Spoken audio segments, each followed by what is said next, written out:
This is a butter bell. Alam mo na-encounter mo na ang tigas ng butter. Pag gagamitin mo na, hindi mo ma-spread. So, ito yung solusyon. Use a butter bell. Diyan mo na ilalagay yung butter. Yan siya.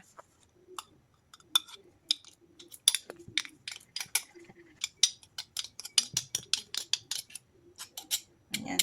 Tapos, meron pa siyang free na ganito, butter knife. Lalagyan mo to ng water. Yan. Pag nilagyan mo siya ng tubig, at nilagay mo ito, so hindi na makakapasok yung air.